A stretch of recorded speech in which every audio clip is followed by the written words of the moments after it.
आता उमेशदादा पाटील आपणाशी बोलले, समाधानदादा अवताडे आपणाशी बोलले। या वाढदिवसाच्या निमित्तानं सर्वप्रथम पंढरपूर, मोहोळ आणि उत्तर सोलापूर या विधानसभा मतदारसंघाचा आमदार असल्याने या मतदारसंघाच्या वतीनं सचिनजी जाधव साहेब यांना वाढदिवसाच्या आम्ही लाख लाख शुभेच्छा देतो। आणि आता समाधान दादा जे म्हणाले त्यातल्या त्यात उमेश दादांनी विस्तृत विवेचन केलं आणि या तालुक्यामध्ये असणारी खरी नस उमेश दादांनी बोलून दाखवली, समाधान दादांनी बोलून दाखवली।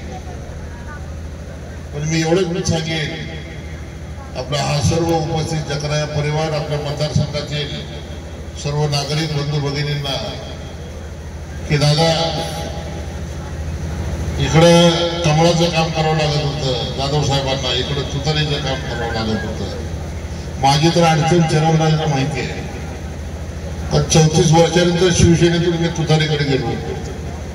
आपल्या सगळ्यांचा उद्देश एकच होता की इथली दादागिरी, दडपशाही, तानाशाही आणि झुंडशाही संपली पाहिजे आणि याच्याच विरोधामध्ये आपण सर्व एकत्र आलो।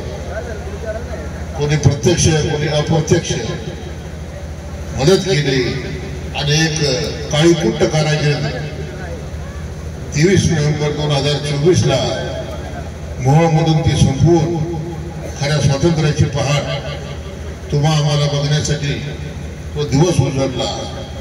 पहिलंच अधिवेशन होतं,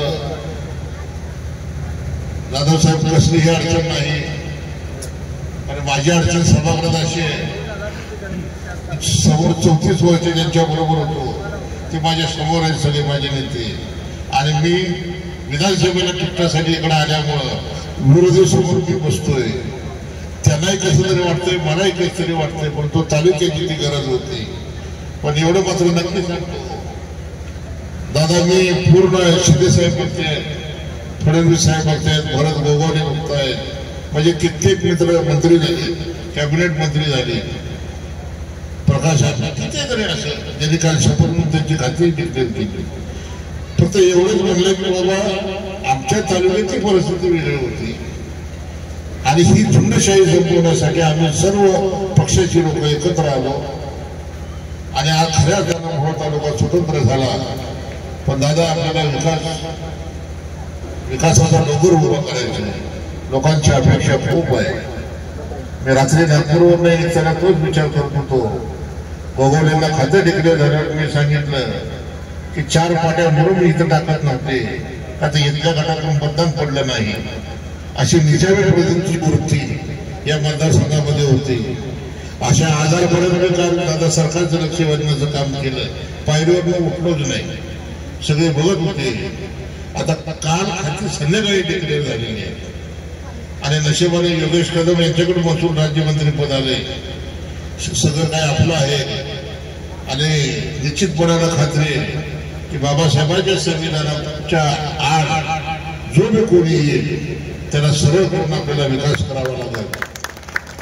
कारण अनगरची रचनाच मुळात एक विचित्र पद्धतीने झाली होती, हे राजकीय व्यासपीठ नाही, परंतु जाधव साहेब त्याच्या झळा तुम्हालाही मिळालेले आहेत, तुम्हालाही झळा बसलेले आहेत। आता तालुक्यातला एक माणूस नाही गेलं अनगरकरांच्या झळा बसला नाही, परंतु ज्या वेळेला विधानसभेमध्ये फिरत असताना त्या आत आणि बाहेर सुद्धा मला कुतूहलानं सर्व नेते विचारत आहेत हे कसं काय झालं। मी म्हणलं मोहोळ तालुक्यामध्ये सर्वसामान्य जनता ही खरी मालक आहे आणि 20 नोव्हेंबरला त्यांनी मतदान करून दाखवलं की इथं मालकशाही नाही, इथं लोकशाही चालते आणि इथली मालकशाही संपवून जनता ही खरी मालक आहे आणि त्या जनतेच्या अपेक्षा इतक्या उंचावलेल्या आहेत त्या पूर्ण करण्यासाठी हा आमदार राजू खरे कुठेही जाधव साहेब कमी पडणार नाही। जे कोणी ज्यांची मागणी असेल, ते रस्त्याची असेल, पाण्याची असेल, लाईटची असेल, तिथं रात्री 2 ला फोन करा, हा आमदार तिथं उपस्थित असेल।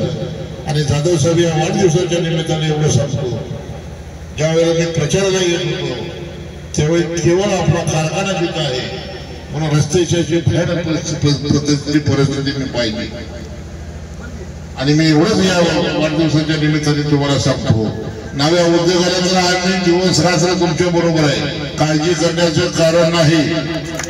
मुख्यमंत्री आपल्या बरोबर असतील, शिंदे साहेब आपल्या बरोबर असतील, अजितदादाचा विषय ते उमेशदादा जातील बरोबर. कारण ते सांगून आले होते की तुमच्या विरोधात नाही चाललो मी, ही अनगरची निजामी वृत्ती आपल्याला संपवायची आहे, म्हणून दादा मला 15 दिवस रिकामं सोडा. ते दादाने रिकामं सोडलं, ते बरोबर कार्यक्रम झाला. आणि म्हणून